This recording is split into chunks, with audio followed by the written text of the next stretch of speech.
Hi dears, നമ്മൾ ഇന്ന് റിവിഷനിൽ equilibrium എന്ന ചാപ്റ്റർ ആണ് നമ്മൾ റിവിഷൻ ക്യാപ്സ്യൂൾ സീരീസിൽ. അപ്പൊ ഇക്വിലിബ്രിയം വളരെ ഇമ്പോർട്ടന്റ് ആയിട്ടുള്ള ചാപ്റ്റർ ആണ്. 9 മാർക്ക് വെയിറ്റേജ് ഉള്ള ചാപ്റ്റർ ആണ്. അപ്പൊ നമുക്ക് ഇതിലത്തെ ഇമ്പോർട്ടന്റ് ക്വസ്റ്റ്യൻസ് ഒന്ന് ഡിസ്കസ് ചെയ്യാം. അപ്പൊ നല്ല അടിപൊളിയായിട്ട് പഠിക്കണം കേട്ടോ മക്കളെ. ഓക്കെ, തുടങ്ങാം.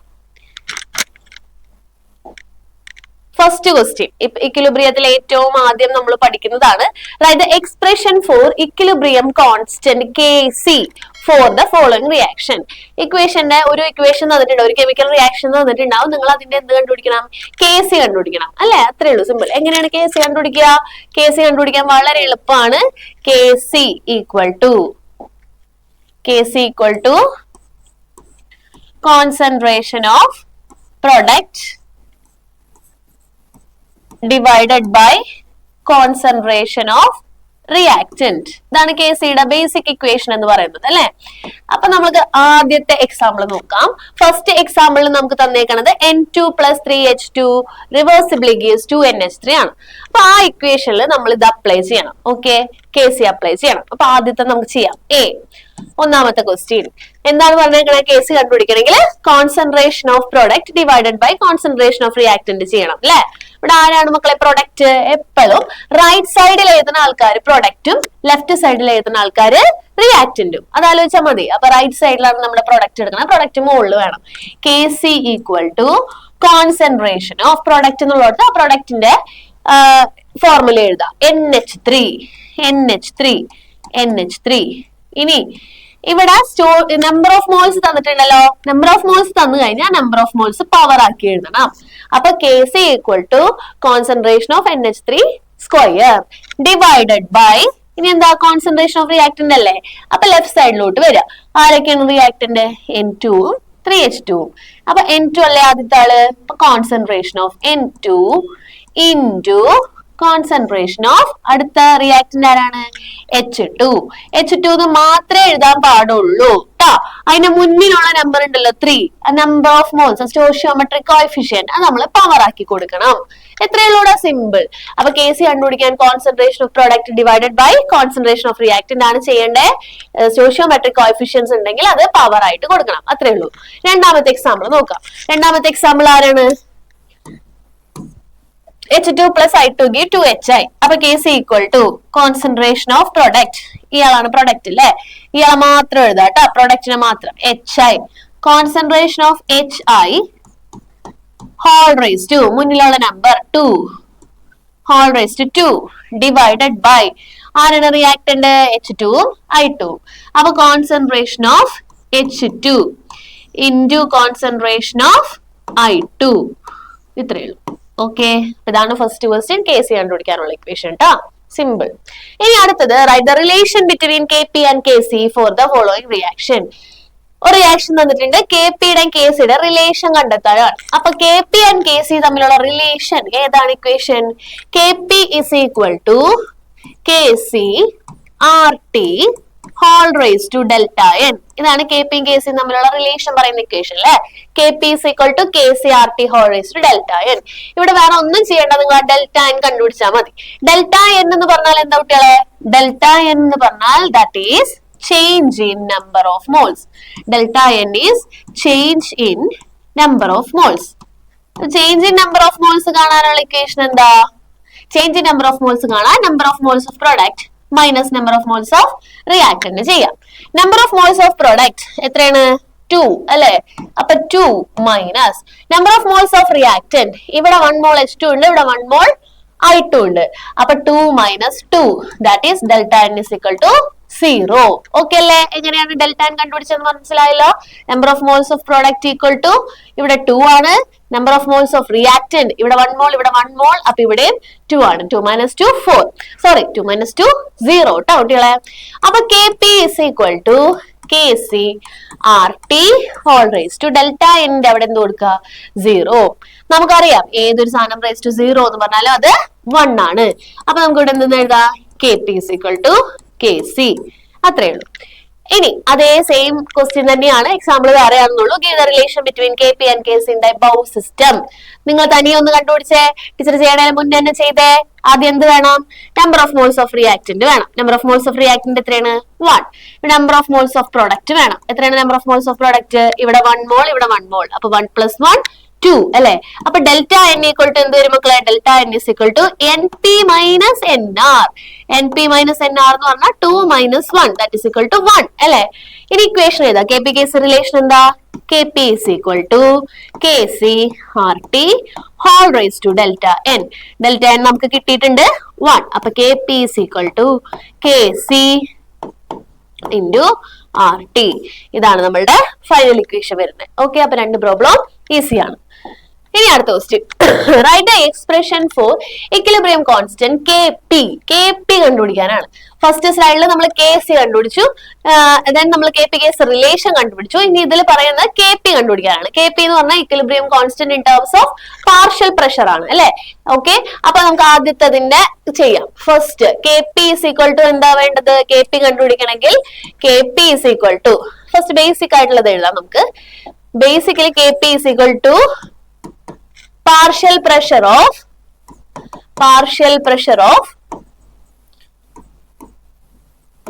product divided by partial pressure of reactant. KC എഴുതുമ്പോൾ നമ്മൾ കോൺസെൻട്രേഷൻ വെച്ച് എഴുതും, KP എഴുതുമ്പോൾ നമ്മൾ പാർഷ്യൽ പ്രഷർ വെച്ച് എഴുതും. അത്രയേ ഉള്ളൂ വ്യത്യാസം. രണ്ടും ഏകദേശം ഒരേപോലെ തന്നെയാണ് എഴുതുക. KC ആണെങ്കിൽ കോൺസെൻട്രേഷൻ, KP ആണെങ്കിൽ പാർഷ്യൽ പ്രഷർ. അത്രേ ഉള്ളൂ വ്യത്യാസം കേട്ടോ. ഇനി നമുക്ക് ആദ്യത്തേതിലേക്ക് പോവാം. അപ്പൊ ആദ്യത്തെ എന്താണ്? ഇതാണ് ഇക്വേഷൻ അല്ലെ? അപ്പൊ KP is equal to partial pressure നമ്മൾ റെപ്രസെന്റ് ചെയ്യുന്ന ലെറ്റർ ആണ് P. Partial pressure of product എന്നാണ് പറഞ്ഞേക്കുന്നത്. അപ്പൊ ആരൊക്കെ രണ്ട് പ്രൊഡക്റ്റ് ഉണ്ട് ഇവിടെ, ഒന്ന് NO. അപ്പൊ പാർഷ്യൽ പ്രഷർ ഓഫ് NO നേരത്തെ പോലെ തന്നെ സ്റ്റോഷിയോമെട്രിക് കോഎഫിഷ്യന്റ് നമ്മൾ പവർ ആക്കി കൊടുക്കണം. അപ്പൊ PNO raise to 2 into partial pressure of അടുത്ത പ്രൊഡക്റ്റ് Cl2. അതിന്റെ സ്റ്റോഷിയോമെട്രിക് കോഎഫിഷ്യന്റ് അവിടെ ഒന്നും എഴുതിയിട്ടില്ല, ദാറ്റ് മീൻസ് അവിടെ 1 ആണ്. സോ അത് എഴുതണ്ട, പവർ കൊടുക്കണ്ട. അപ്പൊ divided by partial pressure of reactant. ആരാണ് reactant? Partial pressure of NOCl. അവിടെ നമ്പർ ഓഫ് മോൾസ് ഉണ്ട്, സോ റേസ് ടു 2. ഓക്കെ അല്ലേ? ഇതേപോലെ രണ്ടാമത്തെ ഒന്ന് ചെയ്തേ. രണ്ടാമത്തെ ചെയ്യുമ്പോൾ ശ്രദ്ധിക്കേണ്ട കാര്യം, രണ്ടാമത്തെ ചെയ്യുമ്പോൾ ഒരു കാര്യം ശ്രദ്ധിക്കണം. എന്താണ്? നമ്മൾ KP എഴുതുന്നത് ഗേഷ്യസ് സിസ്റ്റത്തിനാണ്. അപ്പൊ അവിടെ എന്താണ് കുട്ടികളെ? ഗ്യാസിനെ മാത്രം നമ്മൾ കൺസിഡർ ചെയ്താൽ മതി. പക്ഷെ രണ്ടാമത്തെ എക്സാമ്പിൾ നമുക്ക് തന്നിരിക്കുന്ന കാൽഷ്യം കാർബണേറ്റും CaO എന്നുള്ള ആളും സോളിഡ് ആണ്. സോ അവരെ കൺസിഡർ ചെയ്യണ്ട. KP എഴുതുമ്പോൾ നമ്മൾ എന്ത് മാത്രം എഴുതിയാൽ? KP is equal to partial pressure of product സൈഡിൽ ആരാണ് ഗ്യാസ് ആയിട്ടുള്ളത്? CO2 അല്ലേ? അപ്പൊ partial pressure of CO2 only. ബാക്കി എഴുതേണ്ട ആവശ്യമില്ല, കാരണം സോളിഡ് സിസ്റ്റം ആകുമ്പോൾ അത് നമ്മൾ പാർഷ്യൽ പ്രഷർ കൺസിഡർ ചെയ്യണ്ട. ഓക്കെ അല്ലേ? ശരി, സെറ്റ്. അടുത്ത ക്വസ്റ്റ്യനിലോട്ട് പോവാം. വളരെ ഇമ്പോർട്ടന്റ് ആയിട്ടുള്ള എന്നാൽ വളരെ സിമ്പിൾ ആയിട്ടുള്ള ഒരു ക്വസ്റ്റ്യൻ ആണ് അടുത്ത ക്വസ്റ്റ്യൻ. എന്താണ് അടുത്ത ചോദ്യം ചോദിക്കുന്നത്? What is homogeneous equilibria and heterogeneous equilibria? എന്താണ് ഹോമോജീനസ് ഇക്വിലിബ്രിയ, എന്താണ് ഹെട്രോജീനസ് ഇക്വിലിബ്രിയ? അതിന് ഓരോന്നിനും എക്സാമ്പിൾ തരാനാണ് പറയുന്നത് കേട്ടാ. അപ്പൊ ഹോമോജീനസ് ഇക്വിലിബ്രിയയുടെ ഡെഫിനിഷൻ സിമ്പിൾ ഡെഫിനിഷൻ ആണ്. Equilibrium reaction in which all the reactant and product are in the same phase. റിയാക്ടന്റും പ്രോഡക്റ്റും ഒരേ ഫേസിൽ വരുമ്പോൾ അവരെ വിളിക്കുന്ന പേരാണ് എന്ത്? Homogeneous equilibria. എക്സാമ്പിൾ നോക്ക്. റിയാക്ടന്റ് N2 ഉം H2 ഉം ഗ്യാസ് ആണ്, പ്രൊഡക്റ്റ് അമോണിയയും ഗ്യാസ് ആണ്. ഓക്കെ, അപ്പൊ അത് നമ്മളുടെ എന്താണ്? ഹോമോജീനസ് ഇക്വിലിബ്രിയ ആണ്. ഇനി രണ്ടാമത്തെ എക്സാമ്പിൾ നോക്ക്. SO2 + O2 give 2SO3. അവിടെയും റിയാക്ടന്റും പ്രൊഡക്റ്റും ഗ്യാസ് ആണ്, ഒരേ ഫേസിലാണ്. അങ്ങനെയുള്ളവര് ഹോമോജീനസ് ഇക്വിലിബ്രിയ. ഇനി അടുത്തത് heterogeneous equilibria. Equilibrium reaction in which reactants and products are in different phase. Reactant and product different phase. ഈ വാക്കാണ് ഓർമ്മ വേണ്ടത്. സെയിം ഫേസ് ആണെങ്കിൽ ഹോമോജീനസും ഡിഫറെന്റ് ഫേസ് ആണെങ്കിൽ ഹെട്രോജീനസ് ഇക്വിലിബ്രിയം ആയിരിക്കും. അപ്പൊ ഡിഫറെന്റ് ഫേസിലുള്ളതിന് എക്സാമ്പിൾ ആണ് അടുത്ത് തന്നിരിക്കുന്നത്. എക്സാമ്പിൾ ബൈ ഹാർട്ട് ചെയ്യുക കുട്ടികളെ, കാരണം പരീക്ഷയ്ക്ക് ചോദിക്കുമ്പോൾ റൈറ്റ് ആൻഡ് എക്സാമ്പിൾ എന്ന് ഷുവർ ആയിട്ടും ചോദിച്ചിരിക്കും. അപ്പൊ എക്സാമ്പിൾ നിങ്ങൾ നിർബന്ധമായിട്ടും പഠിച്ചിട്ടുണ്ടാവണം കേട്ടോ.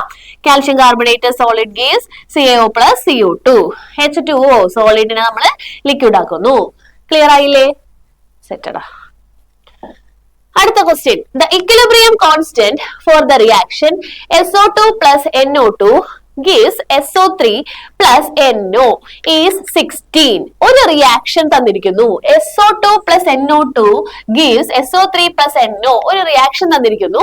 അതിന്റെ ഇക്വിലിബ്രിയം കോൺസ്റ്റന്റ് 16 ആണ്. ചെയ്ത് നമുക്ക് കിട്ടിയിരിക്കുന്നത് 16 ആണെന്ന് കിട്ടിയിരിക്കുന്നു. എന്നാൽ നമ്മളോട് ചോദിക്കുന്ന ചോദ്യം എന്താണ്? What are the equilibrium constant four the following reaction? തന്നിരിക്കുന്ന റിയാക്ഷന്റെ ഇക്വിലിബ്രിയം കോൺസ്റ്റന്റുകൾ എന്താണെന്ന്. അപ്പൊ നമുക്ക് ആദ്യത്തെ ക്വസ്റ്റ്യൻ നോക്കാം കേട്ടോ. ഇത് വളരെ സിമ്പിൾ ആണ്. ആദ്യത്തെ ക്വസ്റ്റ്യൻ എന്താണെന്ന് നോക്കണേ. 2SO2 plus 2NO2 gives 2SO3 plus 2NO. എന്താണ് സംഭവിച്ചെങ്ങനെ? നമുക്കൊരു ബേസിക് ഇക്വേഷൻ തന്നിട്ടുണ്ടല്ലോ. ആ ബേസിക് ഇക്വേഷൻ മൊത്തത്തിൽ 2 കൊണ്ട് മൾട്ടിപ്ലൈ ചെയ്തേക്കല്ലേ അല്ലേ? അപ്പൊ 2 എന്നൊരു സംഖ്യ കൊണ്ട് multiply ചെയ്തേക്കാൻ.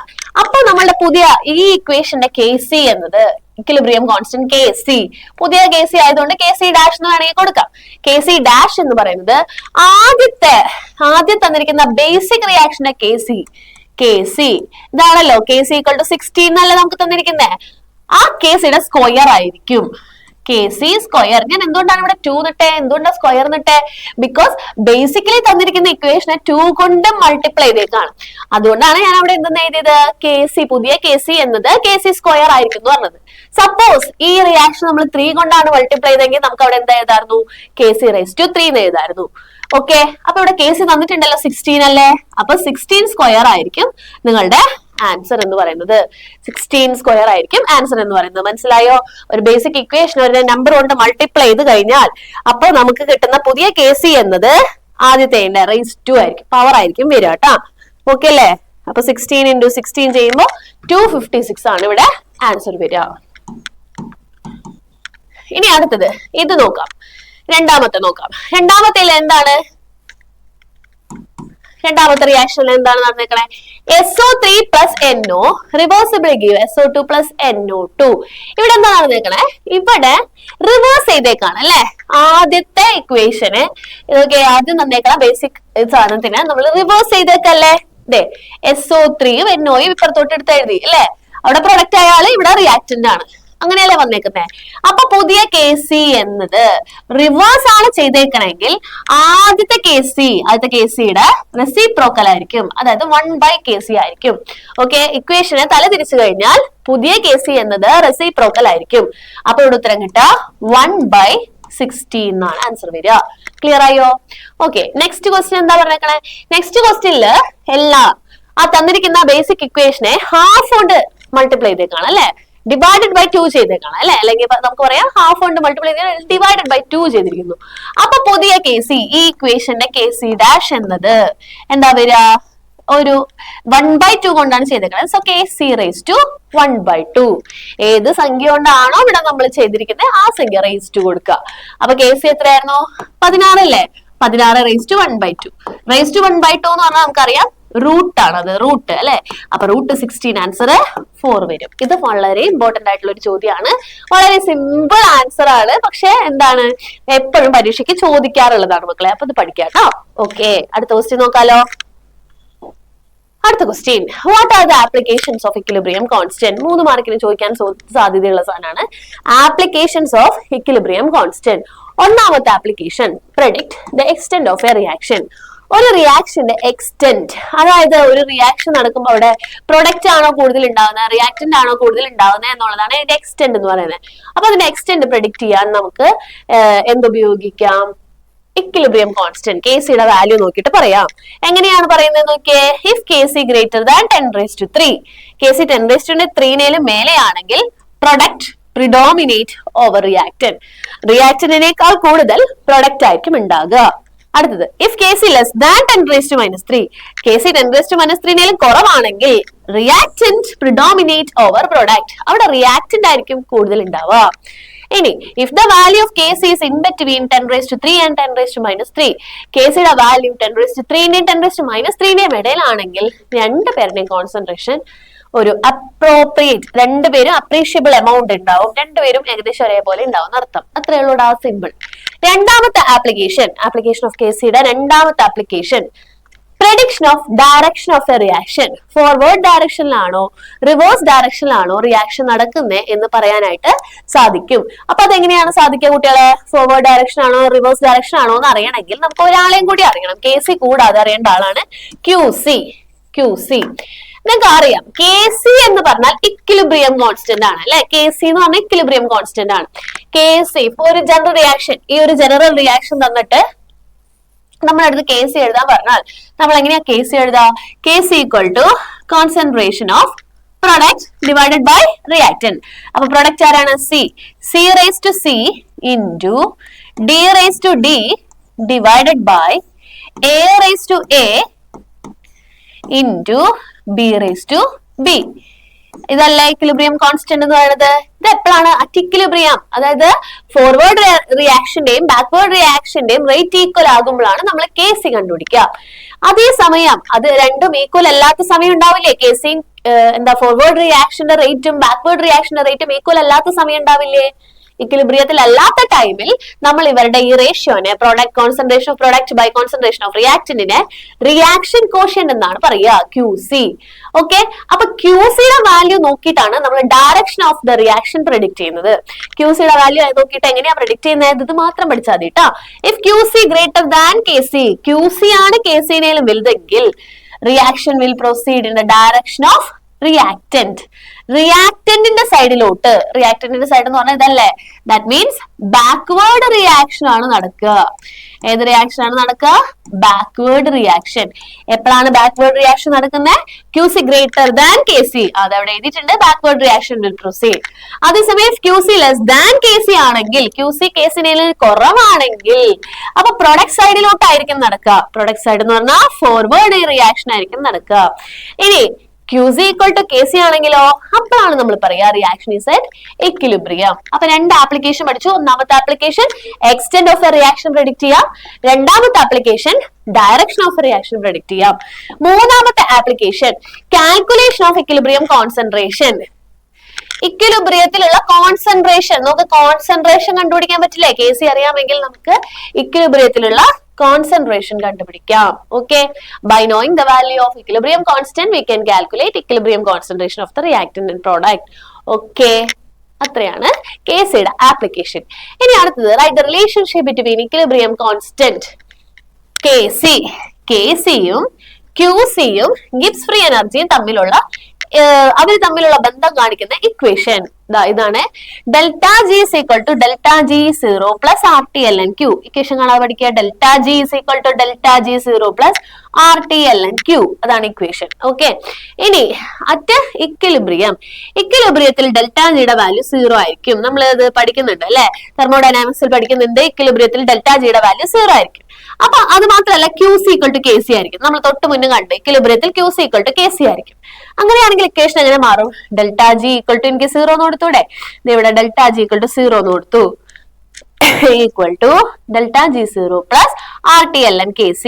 So delta G zero standard Gibbs free energy. ഇത് ഞാൻ ഇങ്ങോട്ട് എടുത്തു കഴിഞ്ഞാൽ ഇവിടെ മൈനസ് വരില്ലേടാ? ഡെൽറ്റ ജി സീറോന് ഇപ്പുറത്തെടുത്ത് ഇത് ഈ മൈനസ് ഇതിനെ ഇങ്ങോട്ട് എടുക്കുക. ഓക്കെ, അപ്പൊ ഇതിനെ ഇങ്ങോട്ട് എടുത്തപ്പോ മൈനസ് വന്നില്ലേ? അപ്പൊ ഇക്വിലിബ്രിയം കോൺസ്റ്റന്റ് KCയും സ്റ്റാൻഡേർഡ് ഗിബ്സ് ഫ്രീ എനർജി ചേഞ്ചും തമ്മിലുള്ള റിലേഷൻ ആണ് delta G zero is equal to -2.303 RT log KC. നമ്മളിവിടെ നാച്ചുറൽ ലോഗിലാണ് എടുത്തേക്കണേ. അത് ലോഗിലോട്ട് മാറ്റുമ്പോ ഇക്വേഷൻ -2.303 RT log KC എന്ന് മാറും. ഓക്കെ അല്ലേ? ഓക്കെ, അപ്പൊ നമുക്ക് അടുത്ത് നോക്കാം. അടുത്ത ക്വസ്റ്റ്യൻ, സ്റ്റേറ്റ് ലേ ഷാറ്റ്ലിയർ പ്രിൻസിപ്പിൾ. ഓക്കെ, ഇതിൽ അടുത്ത ഇമ്പോർട്ടന്റ് ആയിട്ടുള്ള ഭാഗമാണ് മക്കളെ ലേ ഷാറ്റ്ലിയർ പ്രിൻസിപ്പിൾ എന്ന് പറയുന്നത്. 10ാം ക്ലാസ്സിൽ നമ്മൾ പഠിച്ചിട്ടുണ്ട് ലേ ഷാറ്റ്ലിയർ പ്രിൻസിപ്പിൾ അല്ലെ.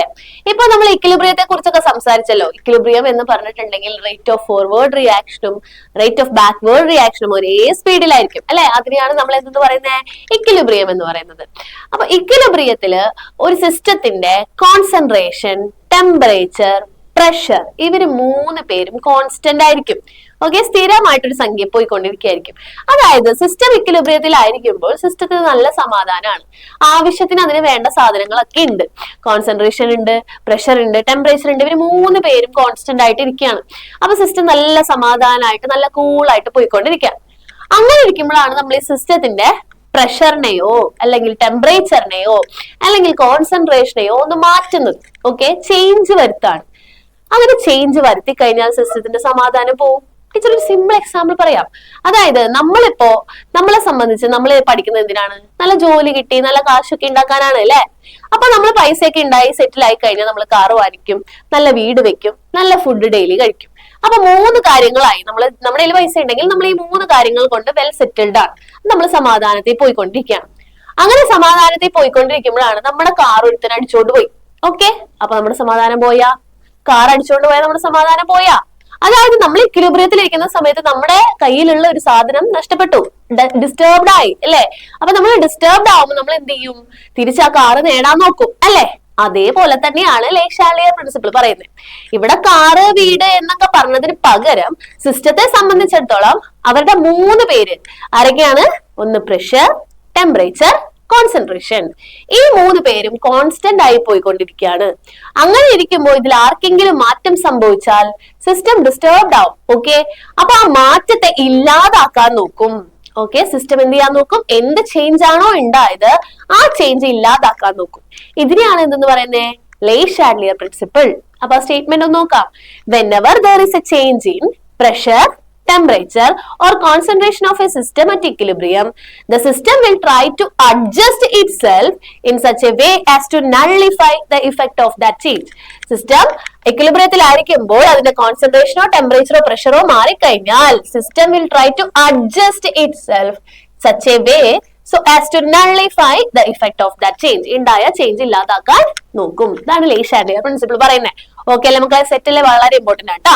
ഇനി നമ്മൾക്ക് പരീക്ഷയ്ക്ക് ഇതിന്റെ ആപ്ലിക്കേഷൻ ലെവൽ ചോദ്യം ചോദിക്കൂടാ, പേടിക്കാനേ ഇല്ല, സിമ്പിൾ ആയിട്ട് പഠിക്കാം കേട്ടാ. എക്സാമ്പിൾ വെച്ച് സിമ്പിൾ ആയിട്ട് പഠിക്കാം. എന്താ നോക്കിയേ, ഒരു ക്വസ്റ്റ്യൻ നോക്കിയേ. predict the conditions to be applied to maximize the product of ammonia in the following reaction. അമോണിയയുടെ പ്രൊഡക്ഷൻ കൂടാൻ എന്തൊക്കെ ചെയ്യാൻ പറ്റുമെന്നാണ് ചോദിക്കുന്നത്. predict the condition, നമുക്ക് എന്തൊക്കെ കണ്ടീഷൻസ് കൊടുക്കാം? എന്തൊക്കെ കണ്ടീഷൻസ് കൊടുക്കാം? to maximize the production of ammonia in the following reaction. ഈ റിയാക്ഷനിൽ അമോണിയ കൂടണം. അമോണിയ കൂടാ എന്ന് പറഞ്ഞാൽ ഇങ്ങോട്ട് അല്ലെ, ഈ സൈഡിലോട്ട്, അതായത് ഫോർവേഡ് റിയാക്ഷൻ വേഗം നടക്കണം. ഓക്കെ, ഫോർവേഡ് റിയാക്ഷൻ വേഗം നടക്കാൻ നമ്മൾ എന്തൊക്കെ ചെയ്യണം എന്നാണ് ചോദിക്കുന്നത്. ഓക്കെ, അപ്പൊ ഫോർവേഡ് റിയാക്ഷൻ വേഗം നടക്കാൻ നമ്മൾ എന്തൊക്കെ ചെയ്യണോടാ? അതായത് സിസ്റ്റം ഇക്വിലിബ്രിയത്തിൽ പോവാണല്ലോ, നമുക്ക് ഇവിടെ ചെയ്യാം. N2 plus 3H2 reversibly gives 2NH3. അപ്പൊ ഡെൽറ്റ എച്ച് തന്നിട്ടുണ്ട്. Delta H is equal to -92.38 എന്ന് തന്നിട്ടുണ്ട്. നമ്മുടെ അടുത്തവര് ചോദിക്കുന്നത് അമോണിയ കൂടണം. അമോണിയ കൂടണമെങ്കിൽ ഫോർവേഡ് റിയാക്ഷൻ കൂടണം. ഫോർവേഡ് റിയാക്ഷൻ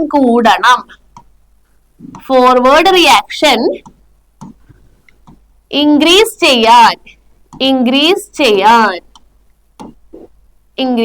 ചെയ്യണം. ഇതാണ് നമ്മുടെ ലക്ഷ്യം ട്ടാ. നമ്മുടെ ലക്ഷ്യം ഇതാണ്, ഫോർവേഡ് റിയാക്ഷൻ കൂട്ടണം എന്നുള്ളതാണ് ലക്ഷ്യം. ഓക്കെ, അപ്പൊ അതിനുവേണ്ടി നമ്മൾ എന്തൊക്കെ ചെയ്യണം? ഫോർവേഡ് റിയാക്ഷൻ കൂടണമെങ്കിൽ ഇപ്പൊ സിസ്റ്റം എന്താണ് ഇക്വിലിബ്രിയത്തിലായിരിക്കും, എല്ലാവരുടെയും കോൺസെൻട്രേഷൻ ഒക്കെ കോൺസ്റ്റന്റ് ആണ്. അപ്പൊ നമ്മൾ എന്ത് ചെയ്യാണ്? ഈ സൈഡിൽ ഞാൻ കുറെ കൂടി N2 ഇട്ട് കൊടുക്കുകയാണ്. N2 ഇട്ട് കൊടുത്തു കഴിഞ്ഞാൽ ഈ സൈഡിൽ നൈട്രജന്റെ കോൺസെൻട്രേഷൻ ഇങ്ങനെ കൂടി വരും. നൈട്രജന്റെ കോൺസെൻട്രേഷൻ കൂടി വരും. ഇത് കൂടിക്കഴിഞ്ഞാൽ സിസ്റ്റം അത് കുറയ്ക്കാൻ നോക്കും. കുറയ്ക്കണമെങ്കിൽ നൈട്രജൻ റിയാക്ട് ചെയ്ത് തീരണം അല്ലെ. അപ്പൊ എങ്ങോട്ട് റിയാക്ഷൻ നടക്കണം? ഫോർവേഡ്. അപ്പൊ ഒന്നാമത്തെ കാര്യം എനിക്ക് ചെയ്യാൻ പറ്റുന്നത് ഇൻക്രീസ് കോൺസെൻട്രേഷൻ ഓഫ് N2. N2ന്റെ കോൺസെൻട്രേഷൻ കൂട്ടിയാൽ അത് കുറയ്ക്കാൻ നോക്കും. സോ ഇങ്ങോട്ട് ഫോർവേഡ് റിയാക്ഷനിലേക്ക് റിയാക്ഷൻ നടക്കും. അപ്പൊ കോൺസെൻട്രേഷൻ ഓഫ് N2 കൂട്ടുക. അതേപോലെ തന്നെ H2 നോക്കിയേ, H2ന്റെ കോൺസെൻട്രേഷൻ കൂട്ടിയാലും സിസ്റ്റം അത് കുറയ്ക്കാൻ നോക്കും. കുറയണമെങ്കിൽ ഇങ്ങോട്ട് റിയാക്ഷൻ നടക്കണം. So increase the concentration of N2 and increase the concentration of H2. ഇത് രണ്ടും കൂടിയാൽ ഫോർവേഡ് റിയാക്ഷൻ കൂടും. ഓക്കെ അല്ലേ? സെറ്റ് അല്ലേ? അതാണ് ഫസ്റ്റ് എഴുതിയേക്കണേ. Concentration of N2 and H2 both അങ്ങനെ രണ്ടും കൂട്ടിക്കഴിഞ്ഞാൽ നമുക്ക് എന്ത് ചെയ്യാൻ പറ്റും? ഫോർവേഡ് റിയാക്ഷൻ കൂട്ടാൻ പറ്റും. അത് മാത്രമല്ല പ്രൊഡക്റ്റിനെ ഇവിടെ നിന്ന് നീക്കം ചെയ്യുക. പ്രൊഡക്റ്റ് ഇവിടെ ഇല്ല, പ്രൊഡക്റ്റ് കുറഞ്ഞു. പ്രൊഡക്റ്റ് കുറഞ്ഞാൽ പ്രൊഡക്റ്റ് കൂട്ടണം. പ്രൊഡക്റ്റ് കൂട്ടണമെങ്കിലും ഇങ്ങോട്ടല്ല റിയാക്ഷൻ നടക്കണേ. സോ റിമൂവൽ ഓഫ് NH3 ഇതൊക്കെ ചെയ്തു കഴിഞ്ഞാൽ forward reaction increase. Okay, forward reaction increase ചെയ്യും. ക്ലിയർ അല്ലേ? ഓക്കെ അല്ലേ? ഓക്കെ. ഇനി അടുത്തത് നമ്മൾ പറയാൻ പോകുന്നത് ടെമ്പറേച്ചറിന്റെ കേസാണ്. ടെമ്പറേച്ചറിന്റെ കേസ് പറയുമ്പോൾ ടീച്ചർ പറഞ്ഞിട്ടുണ്ട്, ടെമ്പറേച്ചറിൽ രണ്ട് കാര്യങ്ങളാണ് ശ്രദ്ധിക്കേണ്ടത്. ഡെൽറ്റ എച്ചിന്റെ സൈൻ നോക്കുക. ഡെൽറ്റ എച്ചിന്റെ സൈൻ നെഗറ്റീവ് ആണെങ്കിൽ അതിന്റെ അർത്ഥം പ്രൊഡക്റ്റ് ഉണ്ടാവണേന്റെ ഒപ്പം തന്നെ നിങ്ങളുടെ കൂടെ ആരും ഉണ്ടാവും? ഹീറ്റും ഉണ്ടാകും. പ്രൊഡക്റ്റ് ഉണ്ടാവുന്നതിന്റെ ഒപ്പം ഹീറ്റും ഉണ്ടാകും. അപ്പൊ ഇവിടെ പ്രൊഡക്റ്റ് സൈഡില് അമോണിയ പ്ലസ് ഹീറ്റ് ആണ്. കാരണം ഇത് എക്സോതെർമിക് റിയാക്ഷൻ ആണ്. ഡെൽറ്റ എച്ച് നെഗറ്റീവ് തന്നാൽ that means exothermic. Delta H negative തന്നാൽ പ്രൊഡക്റ്റ് ഉണ്ടാവുന്നത്, അതായത് ഫോർവേഡ് റിയാക്ഷൻ എക്സോതെർമിക് ആണ്.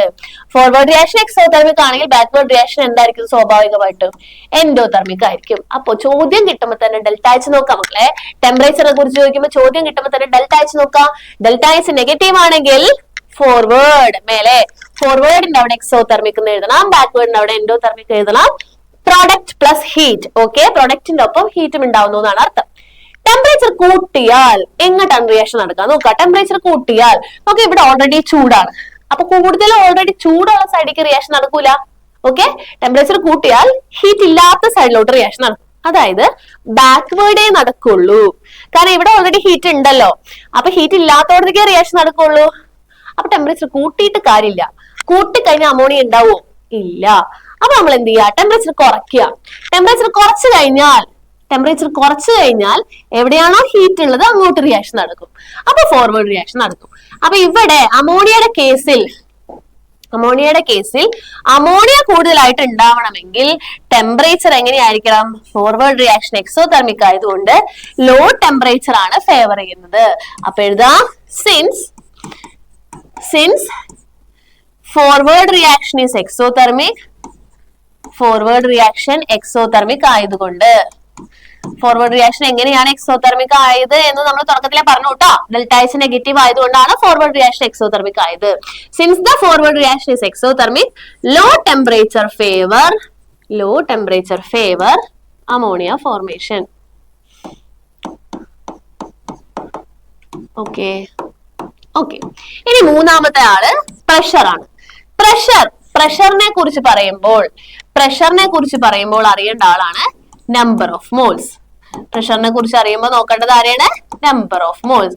ടെമ്പറേച്ചർ ചോദിച്ചാൽ ഡെൽറ്റ എച്ചിന്റെ സൈൻ നോക്കുക, പ്രഷർ ചോദിച്ചാൽ നമ്പർ ഓഫ് മോൾസ് നോക്കാം. പ്രഷർ കൂടിയാൽ ലെസ് നമ്പർ ഓഫ് മോൾസ് ഉള്ള സൈഡിലേക്കാണ് റിയാക്ഷൻ നടക്കുക. ഓക്കെ, പ്രഷർ കൂടിയാൽ ലെസ് നമ്പർ ഓഫ് മോൾസ് ഉള്ള സൈഡിലേക്കാണ് റിയാക്ഷൻ നടക്കുക. അപ്പൊ പ്രഷർ കുറച്ചാലോ ഹൈ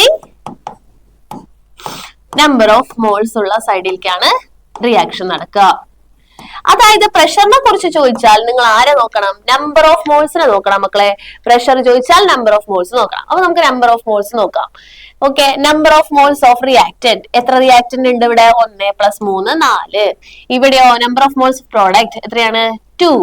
അപ്പൊ എന്താ പറഞ്ഞേക്കണേ? പ്രഷർ കൂടിയാൽ ലെസ് നമ്പർ ഓഫ് മോൾസ്. നമുക്ക് അമോണിയ അല്ലേ ഉണ്ടാവണ്ടേ? അപ്പൊ ലെസ് നമ്പർ ഓഫ് മോൾസ്. ഈ സൈഡിലേക്കാണ് റിയാക്ഷൻ നടക്കണ്ടേ അല്ലെ? അമോണിയ ഉണ്ടാവണമെങ്കിൽ കുറവ് നമ്പർ ഓഫ് മോൾസ് ഉള്ളടത്തേക്ക് നടക്കണം. അതായത് ഇങ്ങോട്ട് ഫോർവേഡ് റിയാക്ഷൻ നടക്കണം. അപ്പൊ പ്രഷർ എന്ത് ചെയ്യണോടാ? പ്രഷർ കുറയ്ക്കണം. Low pressure favour ammonia formation. Okay അല്ലേ? സെറ്റ് അല്ലേ? സിമ്പിൾ കോൺസെപ്റ്റ് ആണ്. ഈ വക ഐഡിയാസ് ഉണ്ടായി കഴിഞ്ഞാൽ വളരെ സിമ്പിൾ ആയിട്ട് ചെയ്യാൻ പറ്റുന്നതാണ് ലെ-ഷാർഡിയർ പ്രിൻസിപ്പിളിന്റെ ആപ്ലിക്കേഷൻ. ഒരു ക്വസ്റ്റ്യൻ കൂടി നോക്കാം നമുക്ക് കേട്ടോ. Predict the effect of change of pressure in the following equilibrium. Pressure എങ്ങനെയാണ് ഈ സിസ്റ്റത്തെ അഫക്ട് ചെയ്യണേ? പ്രഷർ മാറി കഴിഞ്ഞാൽ ഈ സിസ്റ്റത്തെ എങ്ങനെയാണ് അത് അഫക്ട് ചെയ്യണേ? അപ്പൊ പ്രഷറിനെ കുറിച്ച് പറയുമ്പോൾ, പ്രഷറിന് ചോദ്യം വന്നാൽ നമ്മൾ ഡെഫിനറ്റ് ആയിട്ടും നമ്പർ ഓഫ് മോൾസ് കണ്ടുപിടിക്കണം. അത് ആരും പറയൂല കേട്ടാ. ചോദ്യത്തിൽ ആരും അത് പറയില്ല. നമ്മളുടെ ഐഡിയ ആണ്. പ്രഷർ ആണ് ചോദിക്കുന്നെങ്കിൽ അവിടെ ആര് വേണടാ? നമ്പർ ഓഫ് മോൾസ് നമ്മൾ കണ്ടുപിടിക്കണം. അപ്പൊ ഓക്കെ, നമുക്ക് ചോദ്യം കണ്ടോ പ്രഷർ ആണ്. അപ്പൊ അത് കാണുമ്പോൾ തന്നെ ഇവിടെ എന്ത് ചെയ്യാം? Number of moles of reactant എത്രയുണ്ട്? ഇവിടെ നമ്പർ ഓഫ് മോൾസ് 1, ഇവിടെ നമ്പർ ഓഫ് മോൾസ് 1. അപ്പൊ 1 + 1 2. ഇവിടെ number of moles of product അതും എത്ര തന്നെയാണ്? 2. നമ്പർ ഓഫ് മോൾസ് സെയിം എന്നാൽ സിമ്പിൾ ആണ്. ആൻസർ വളരെ സിമ്പിൾ ആണ്. രണ്ട് സൈഡിലും നമ്പർ ഓഫ് മോൾസ് ഈക്വൽ ആണെങ്കിൽ pressure has no effect on the equilibrium. പ്രഷറിന് ഇക്വിലിബ്രിയത്തിൽ ഒരു പങ്കുമില്ല നമ്പർ ഓഫ് മോൾസ് സെയിം ആയാൽ. കേട്ടോ? ക്ലിയർ. അടുത്ത question, predict the effect of change in temperature and pressure in the following reaction. അടുത്ത റിയാക്ഷൻ തന്നേക്കാണ്. അതില് ടെമ്പറേച്ചറും പ്രഷറും എങ്ങനെയാണ് അഫക്ട് ചെയ്യുന്നതെന്ന്, റിയാക്ഷനെ അഫക്ട് ചെയ്യുന്നത്. ഓക്കെ, നോക്കാം. നമുക്ക് നോക്കാം. ആദ്യം നമുക്ക് ടെമ്പറേച്ചർ നോക്കാം. ടെമ്പറേച്ചർ നോക്കുമ്പോ ആരെ നോക്കണം? ഡെൽറ്റ എച്ച് നോക്കണം. ഇവിടെ ഡെൽറ്റ എച്ചിന്റെ സൈൻ പോസിറ്റീവ് ആണ്. നേരത്തെ ഡെൽറ്റ എച്ച് അമോണിയ ചെയ്തപ്പോ നെഗറ്റീവ് ആയിരുന്നു. നെഗറ്റീവ് ആകുമ്പോഴാണ് പ്രൊഡക്റ്റിന്റെ കൂടെ ഹീറ്റ് ഉണ്ടാവുന്നത്. ഡെൽറ്റ എച്ച് പോസിറ്റീവ് എന്ന് പറഞ്ഞാൽ അതിന്റെ അർത്ഥം റിയാക്ഷൻ നടക്കണമെങ്കിൽ ഹീറ്റ് അബ്സോർബ് ചെയ്യണം. അതായത് PCl5 ഒറ്റയ്ക്ക് വിചാരിച്ചാൽ ഇത് നടക്കില്ല. PCl5ന്റെ ഒപ്പം ആരും വേണം? ഹീറ്റ്. ഓക്കെ, ടെമ്പറേച്ചർ അബ്സോർബ് ചെയ്തിട്ടാണ്, ഹീറ്റ് അബ്സോർബ് ചെയ്തിട്ടാണ് ഈ റിയാക്ഷൻ നടക്കുന്നത്. അതാണ് എൻഡോതെർമിക്. ഹീറ്റ് അബ്സോർബ് ചെയ്യുന്നു. അപ്പൊ ഇവിടെ ഡെൽറ്റ എച്ച് പ്ലസ് കണ്ടാൽ റിയാക്ടൻ സൈഡിലാണ് കുട്ടികളെ ഹീറ്റ് എഴുതണ്ടേ. ഇനി നിങ്ങൾ പറഞ്ഞേ, ടെമ്പറേച്ചർ കൂട്ടിയാൽ ഹീറ്റ് ഇല്ലാത്ത സൈഡിലേക്ക് എങ്ങോട്ടാ റിയാക്ഷൻ നടക്കുക? ഹീറ്റ് ഇല്ലാത്ത സൈഡിലേക്ക്. അതേതാ ഹീറ്റ് ഇല്ലാത്ത സൈഡ്? ഇങ്ങോട്ടല്ലേ, ഫോർവേഡ്. അപ്പൊ ഡെൽറ്റ എച്ച് പോസിറ്റീവ് എന്ന് തന്നാൽ അതിന്റെ അർത്ഥം ഫോർവേഡ് റിയാക്ഷൻ എൻഡോതെർമിക് ആണ്. എൻഡോതെർമിക് ആണ്. ഫോർവേഡ് എൻഡോ ആണെങ്കിൽ ഇവിടെ സ്വാഭാവികമായിട്ടും നമുക്ക് എന്തെന്ന് എഴുതാം? എക്സോ എന്ന് എഴുതാം കുട്ടികളെ. ക്ലിയർ ആയിട്ടോ മക്കളെ? അപ്പോ ടെമ്പറേച്ചർ കൂടിയാൽ ഹീറ്റ് ഇല്ലാത്ത സൈഡിലോട്ട്. ക്ലിയർ. അപ്പൊ the dissociation of PCl5 is endothermic. Dissociation of PCl5 endothermic ആണ്. അതുകൊണ്ട് ടെമ്പറേച്ചർ കൂടിയാൽ ഫോർവേഡ് റിയാക്ഷൻ കൂടും. അല്ലെങ്കിൽ ഫോർവേഡ് റിയാക്ഷൻ എന്ന് പറഞ്ഞാൽ എന്താ? ഡീകമ്പോസിഷൻ അല്ലേ നടക്കുന്നേ. PCl5 വിഘടിക്കല്ലേ. അതാണ് ടെമ്പറേച്ചർ കൂടിയാൽ ഡീകമ്പോസിഷൻ കൂടും. അഥവാ നിങ്ങൾക്ക് എഴുതാം forward reaction increases. Forward reaction increases. അപ്പൊ ഇത്രയേ ഉള്ളൂ. ടെമ്പറേച്ചറിനെ കുറിച്ച് ചോദിച്ചാൽ ഡെൽറ്റ എച്ചിന്റെ സൈൻ നോക്കിയിട്ട് വേണം ആൻസർ എഴുതാൻ. ആ സൈൻ നോക്കുന്നിടത്തുള്ള കുറച്ച് കാര്യങ്ങൾ ടീച്ചർ പറഞ്ഞു തന്നിട്ടുണ്ട്. അത് ഓർത്ത് വെച്ചിട്ട് വേണം ആൻസർ എഴുതാൻ. അതൊക്കെ നമ്മൾ തന്നെ ചെയ്യണം കേട്ടോ. ഏതാണ് എക്സോ ഏതാണ് എൻഡോ എന്നൊക്കെ നമ്മൾ തന്നെ എഴുതണം. ഓക്കെ, ഇനി അടുത്തത് പ്രഷറിനെ കുറിച്ചാണ് ചോദിക്കുന്നത്. പ്രഷർ പറഞ്ഞാൽ നമ്മൾ ആരെ നോക്കണം? Number of moles. ഒരു നമ്പർ ഓഫ് മോൾസ് എഴുതാം. Reactant, number of moles of reactant 1, number of moles of product 2. Pressure കൂടിയാൽ നമ്പർ ഓഫ് മോൾസ് കുറവുള്ളടത്തേക്കാണ് നടക്കുക അല്ലെ. പ്രഷർ കൂടിയാൽ ഇങ്ങോട്ടേ നടക്കുള്ളൂ. ഫോർവേഡ് റിയാക്ഷൻ കൂടണമെങ്കിൽ അപ്പൊ എന്ത് ചെയ്യണം? Decrease in pressure. പ്രഷർ കുറയണം അല്ലെ, എന്നാലല്ലേ നമ്പർ ഓഫ് മോൾസ് കൂടുതലുള്ളടത്തേക്ക് നടക്കുള്ളൂ. അപ്പൊ decrease in pressure favour decomposition of PCl5. Okay, അത്രേ ഉള്ളൂ. സെറ്റ്. ഇനി അടുത്തത് ഇതിലെ ഇമ്പോർട്ടന്റ് ആയിട്ടുള്ള, വളരെ ഇമ്പോർട്ടന്റ് ആയിട്ടുള്ള അടുത്ത സെക്ഷനിലോട്ടാണ് പോകുന്നത്. ആസിഡ് ബേസ് കോൺസെപ്റ്റുകളെ കുറിച്ചാണ് പറയുന്നത്. അപ്പൊ ആസിഡ് ബേസ് കോൺസെപ്റ്റുകൾ നമുക്ക് 3 എണ്ണം പഠിക്കാറുണ്ട്. അതിൽ ആദ്യത്തെ ആസിഡ് ബേസ് കോൺസെപ്റ്റ് ആണ് അറീനിയസ് കോൺസെപ്റ്റ്. എന്താണ് ജസ്റ്റ് പഠിച്ചു വെച്ചാൽ മതി, വളരെ സിമ്പിൾ ആണ്. അറീനിയസ് കോൺസെപ്റ്റ് പറയുന്നത് എന്താണ് ആസിഡ് എന്താണ് ബേസ് എന്നാണ്. അറീനിയസ് പറയാണ് ആസിഡ് എന്ന് പറഞ്ഞാൽ is a substance which give H+ ions in aqua solution. Aqua സൊല്യൂഷനിലോട്ട് H+ കൊടുക്കുന്ന ആൾക്കാരെയാണ് എന്തെന്ന് വിളിക്കുന്നത്? ആസിഡ് എന്ന് വിളിക്കുന്നത്. സോ അതിന് എക്സാമ്പിൾ പഠിച്ചു വെക്കുക. HCl, HNO3, CH3COH ഇവരൊക്കെ എന്ത് പറ്റും? വെള്ളത്തിൽ കലക്കി കഴിഞ്ഞാൽ H+ അങ്ങോട്ട് കൊടുക്കും. അവരെ ആസിഡ് എന്ന് വിളിക്കാം. അപ്പൊ ആരാണ്ട ബേസ്? അറീനിയസ് പറയാണ് അക്വ സൊല്യൂഷനിൽ OH- കൊടുക്കുന്നവരെയാണ് എന്തെന്ന് പറയുന്നത്? ബേസ് എന്ന് പറയുന്നത്. Base is a substance which give OH- ions in aqua solution. അപ്പൊ എക്സാമ്പിൾ നോക്കിക്കോളൂ. NaOH, KOH, calcium hydroxide etcetera. അത്രേ ഉള്ളൂ കുട്ടികളെ. ഇനി രണ്ടാമത്തെ കോൺസെപ്റ്റിലോട്ട് പോവാണ്. Bronsted Lowry concept. ബ്രോൺസ്റ്റഡ്-ലോറി കോൺസെപ്റ്റ് അനുസരിച്ച് അറീനിയസ് പറഞ്ഞ പോലെ അല്ല ആസിഡിന്റെ ബേസിന്റെ ഡെഫിനിഷൻ ബ്രോൺസ്റ്റഡ്-ലോറി പറഞ്ഞത്. ബ്രോൺസ്റ്റഡ്-ലോറി എന്താണ് പറയുന്നത്? H+ donor. H+ means proton. Proton ഡോണറിനെ ആസിഡ് എന്ന് വിളിക്കാം. പ്രോട്ടോൺ ആക്സെപ്റ്ററിനെ ബേസ് എന്ന് വിളിക്കാം. സിമ്പിൾ. ആസിഡ് ബ്രോൺസ്റ്റഡ്-ലോറി പറയാണ് ആസിഡ് എന്ന് പറഞ്ഞാൽ H+ ഡോണർ ആണെടാ. ഇതിനാണ് സിമ്പിൾ ആയിട്ട് ഡെഫിനിഷൻ ആയിട്ട് എഴുതിയേക്കണ കേട്ടോ. ആസിഡ് ഡൊണേറ്റ് H+ പ്രോട്ടോൺ എന്ന് പറഞ്ഞാൽ H+. ഓക്കെ, ഇനി ബേസ് എന്താ കുട്ടികളെ? ബേസ് അപ്പൊ എന്താ ചെയ്യാ? Base accept H+ acceptor. H+നെ വാണിക്കുന്നവരെയാണ് എന്തെന്ന് പറയുന്നത്? ബേസ് എന്ന് പറയുന്നത്. ആരാണിത് പറഞ്ഞത്? Lowry Bronsted. അപ്പൊ എക്സാമ്പിൾ തന്നേക്കണം. HCl + NH3. HCl ആസിഡ് ആണ് നമുക്കറിയാം. NH3 ബേസ് ആണ് നമുക്കറിയാം. എന്തുകൊണ്ടാണ് ഇയാൾ ആസിഡ് ആയത്? ഇവര് രണ്ടുപേരും കൂടി റിയാക്ട് ചെയ്തപ്പോൾ HCl എന്ത് ചെയ്തു? ലോസ് H+ നെ കൊടുത്തു. H+ നെ കൊടുത്തു കഴിഞ്ഞപ്പോ അവിടെ ആരുണ്ടായി? Cl- ഉണ്ടായി. ആ Cl- നെ ഒരു പേര് വിളിക്കും. എന്താണ് വിളിക്കുക?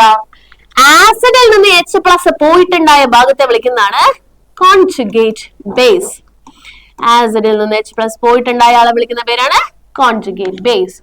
ഇനി ഇവിടെ NH3 അല്ല ബേസ്. ബേസ് എന്താ ചെയ്യാന്ന് പറഞ്ഞേ? ബേസ് ഗെയിൻ H+ നെ വാങ്ങിച്ചു. ബേസ് H+ നെ വാങ്ങിയാൽ ഉണ്ടാകുന്ന ആളെ വിളിക്കുന്ന പേരാണ് കോൺജുഗേറ്റ് ആസിഡ്. അപ്പൊ ഇത് വളരെ ഇമ്പോർട്ടന്റ് കോൺസെപ്റ്റിലോട്ടാണ് അടുത്ത് വന്നത്. നമ്മള് കോൺജുഗേറ്റ് ബേസ് എന്താണ്, കോൺജുഗേറ്റ് ആസിഡ് എന്താണ്. ആദ്യം നമുക്ക് കോൺജുഗേറ്റ് ബേസ് നോക്കാം. കോൺജുഗേറ്റ് ബേസ് ആ പേര് കാണുമ്പോൾ തന്നെ എഴുതട്ടാ. കോൺജുഗേറ്റ് ബേസ് ഷോർട്ടാക്കി CB എന്ന് എഴുതാണ്.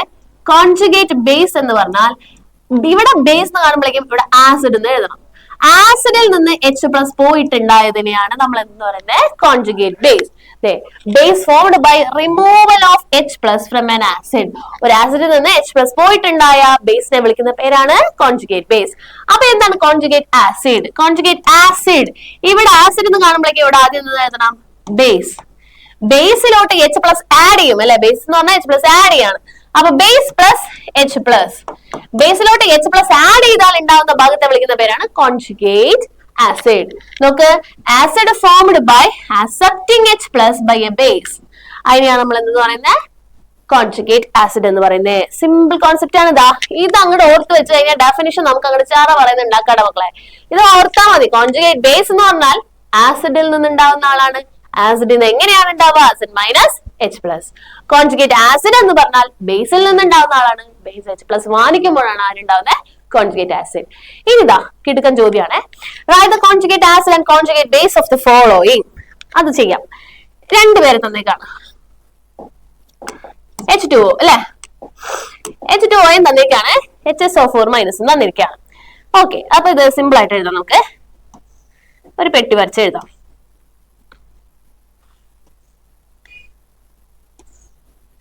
നമുക്ക് എന്തൊക്കെയാ കണ്ടുപിടിക്കണ്ടേ? ഇവരുടെ ഒരാളുടെ കോൺജുഗേറ്റ് ഒത്തിരി കൂടി വലുതാക്കി എഴുതാം.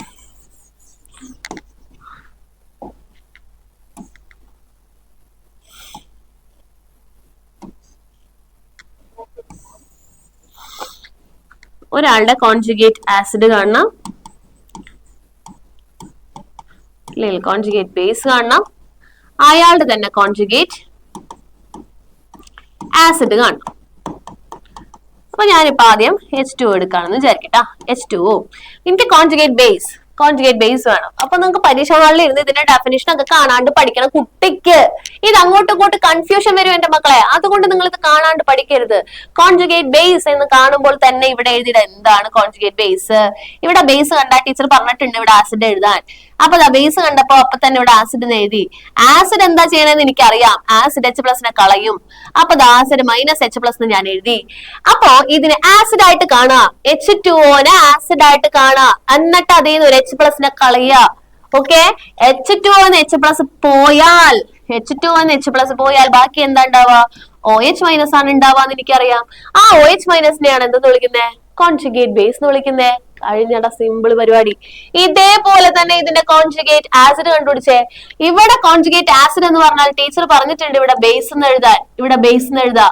ബേസ് H+നെ വാങ്ങാണെന്ന് എനിക്കറിയാം. അപ്പൊ ബേസ് H+നെ വാങ്ങുമ്പോൾ ഉണ്ടാകുന്ന ആളെയാണ് കോൺജുഗേറ്റ് ആസിഡ് എന്ന് പറയുന്നത് മക്കളെ. അതായത് ഇയാളെ തന്നെ ബേസ് ആയിട്ട് കാണണം. ഓക്കെ, ഒരാളുടെ തന്നെ കോൺജുഗേറ്റ് ആസിഡും കോൺജുഗേറ്റ് ബേസും കാണാൻ പറഞ്ഞാൽ അയാളെ തന്നെ ആസിഡ് ആയിട്ടും കാണണം, അയാളെ തന്നെ ബേസ് ആയിട്ടും കാണണം. ഓക്കെ, അപ്പൊ കോൺജുഗേറ്റ് ആസിഡ് ആകുമ്പോൾ ഇയാളെ ബേസ് ആയിട്ട് കാണാം. ബേസിലോട്ട് H+ വന്നു, H2Oയിലേക്ക് H+ വന്നു. അപ്പൊ എന്ത് വരുവാടാ? H3O+ എന്ന് വരും. ക്ലിയർ അല്ലേ? ഒന്നാമത്തെ എക്സാമ്പിൾ ചെയ്ത പോലെ രണ്ടാമത്തെ എക്സാമ്പിൾ നിങ്ങൾ ചെയ്തേ. രണ്ടാമത്തെ എക്സാമ്പിൾ HSO4- ആണ്. HSO4- ഇത് ഞാൻ ആദ്യം കണ്ടുപിടിക്കുന്ന കോൺജുഗേറ്റ് ബേസ് ആണ്. കോൺജുഗേറ്റ് ബേസ് എന്ന് പറഞ്ഞാൽ ഞാൻ ഇയാളെ ആസിഡ് ആയിട്ട് കാണണം അല്ലെ? അപ്പൊ ആസിഡ് ഇതിന്ന് H+ പോണം. ഇതിന് H+ പോകുമ്പോൾ എന്താ ഉണ്ടാവുക? ഇതിന് ഒരു H പോയാ SO4 ഓൾറെഡി ഒരു മൈനസ് ഉണ്ട്. ഇനി ഒരു H+ കൂടി പോകുമ്പോ ഒരു മൈനസും കൂടി വരും. അപ്പൊ SO4 2-. അടുത്തത് എനിക്ക് ഇതിന്റെ കോൺജുഗേറ്റ് ആസിഡ് ആണ് കണ്ടുപിടിക്കേണ്ടത്. കോൺജുഗേറ്റ് ആസിഡ് ആകുമ്പോൾ ഞാൻ ഇതിനെ ബേസ് ആയിട്ട് കാണണം അല്ലെ. അപ്പൊ ബേസിലോട്ട് ഒരു H+ വന്നു, ഇതിക്ക് ഒരു H+ കൂടി വരുമ്പോ H2 എന്നാവും. H+ ആണ് വന്നേ, അപ്പൊ H2SO4. ആ പ്ലസും മൈനസും കൂടിയും ക്യാൻസൽ ചെയ്ത് പോകും, പിന്നെ ചാർജ് എഴുതണ്ട. അപ്പൊ അതാണ് conjugate base and conjugate acid concept. Simple ആണ്. ഇനി അടുത്ത മൂന്നാമത്തെ ആസിഡ് ബേസ് കോൺസെപ്റ്റ് ആണ് ലൂയിസ് കോൺസെപ്റ്റ്. ലൂയിസ് കോൺസെപ്റ്റ് പറയാണ് ആസിഡ് എന്ന് പറഞ്ഞാൽ it accept a pair of electron. Acid, Lewis acid, Lewis acid accept a pair of electron. Pair of ഇലക്ട്രോണിനെ accept ചെയ്യുന്നവരെയാണ് എന്തെന്ന് പറയുന്നത്. ഇത്രയും നേരം പറഞ്ഞത് ആസിഡ് കൊടുക്കുന്ന ആളാണ് കേട്ടോ. ലൂയിസ് മാത്രം പറയാണ് ഇലക്ട്രോൺ പെയറിനെ വാങ്ങിക്കുന്ന ആളാണ് ആസിഡ്. എക്സാമ്പിൾ പഠിക്കുക, BF3 AlCl3 H+. Example must ആണ്, കാരണം ചൂസ് ചെയ്ത് എഴുതാനൊക്കെ ചോദിക്കൂ കേട്ടോ, കാണാണ്ട് പഠിക്കുക. അപ്പൊ ലൂയിസ് ബേസ് എന്ന് പറഞ്ഞാൽ എന്താ? ഇതിന്റെ നേരെ ഓപ്പോസിറ്റ്. ലൂയിസ് ബേസ് എന്ന് പറഞ്ഞാൽ ഡൊണേറ്റ് ഇലക്ട്രോൺ പെയർ. ഇലക്ട്രോൺ പെയറിനെ കൊടുക്കുന്ന ആൾക്കാരെയാണ് ലൂയിസ് ബേസ് എന്ന് വിളിക്കുന്നത്. അപ്പൊ അതിന് എക്സാമ്പിൾ പഠിക്കുക, NH3 ROH CN-, I-, OH-, etcetera ആണ് ലൂയിസ് ബേസസ്. ഓക്കെ മക്കളെ, ആസിഡ് ബേസ് കോൺസെപ്റ്റുകൾ കഴിഞ്ഞു. Simple concept. ഓക്കെ, ഇനി അടുത്തത് ഡിഫൈൻ ദ pH. pH എന്താണെന്ന് ഡിഫൈൻ ചെയ്യുക. pHന്റെ ഡെഫിനിഷൻ സിമ്പിൾ ആണ്. pH എന്ന് പറഞ്ഞാൽ it is minus log concentration of H+ ion അല്ലെങ്കിൽ minus log concentration of H3O+ ion. Okay, pH എന്ന് പറഞ്ഞാൽ it is minus log concentration of H3O+ ion ആണ്. ഇനി അതിന്റെ ഒരു പ്രോബ്ലം ഇതാണ്. The concentration of H+ ion in a soft drink is 3 × 10⁻²2 molar. Calculates its pH. Okay, H+ അയോണിന്റെ കോൺസെൻട്രേഷൻ തന്നിട്ടുണ്ട്, ഡയറക്റ്റ് കൊടുത്താൽ മതി. pH എന്ന് പറഞ്ഞാൽ negative log concentration of H+ അല്ലേ, H+ന്റെ കോൺസെൻട്രേഷൻ അല്ലേ തന്നേക്കണേ. അപ്പൊ അത് ഡയറക്റ്റ് കൊടുക്കുക, കാൽക്കുലേറ്ററിൽ അടിക്കുക, കഴിഞ്ഞു. സിമ്പിൾ പരിപാടി. ഓക്കെ, pH >7 ആണ് കിട്ടിയത്, അതുകൊണ്ട് സൊല്യൂഷൻ ബേസിക് ആണ്. അടുത്തത് calculate pH of 0.1 molar NaOH. നോക്ക്, ബേസിന്റെ pH കാണാൻ പറയുമ്പോ നമ്മൾ ഒന്നുകൂടി ഒന്ന് ശ്രദ്ധിക്കണം. ബേസിന്റെ pH കാണാൻ പറയുമ്പോൾ നമുക്ക് OH- കോൺസെൻട്രേഷൻ ആണ് തന്നിട്ടുള്ളത്, 0.1 മോളാർ. അപ്പൊ ഡയറക്റ്റ് ആയിട്ട് pH കാണാൻ പറ്റില്ല. ബേസ് ആകുമ്പോൾ നമ്മൾ ആദ്യം POH കണ്ടുപിടിക്കണം. POH കാണാനുള്ള equation same, minus log concentration of OH-. അപ്പൊ OH- കോൺസെൻട്രേഷൻ 0.1 അല്ലേ, കൊടുക്കുക. അപ്പൊ 1 എന്ന് ആൻസർ കിട്ടും. POH തന്നിട്ട് pH കണ്ടുപിടിക്കാൻ പറയുമ്പോൾ എന്താ ചെയ്യേണ്ടത്? pH = 14 - POH. ഓക്കെ, അപ്പൊ നമുക്ക് 13 എന്ന ആൻസർ കിട്ടും. അത്രേ ഉള്ളൂ pHന്റെ പ്രോബ്ലം ട്ടാ. അടുത്തത് എന്താണ്? ബഫർ സൊല്യൂഷൻ എന്നുള്ളതാണ് കേട്ടോ. ബഫർ സൊല്യൂഷൻ എന്ന് വെച്ചാൽ സിമ്പിൾ ആണ്, ആ ഡയറക്റ്റ് ആയി ഡെഫിനിഷൻ പഠിക്കുക, എക്സാമ്പിൾ പഠിക്കുക, അത്രേ ഉള്ളൂ.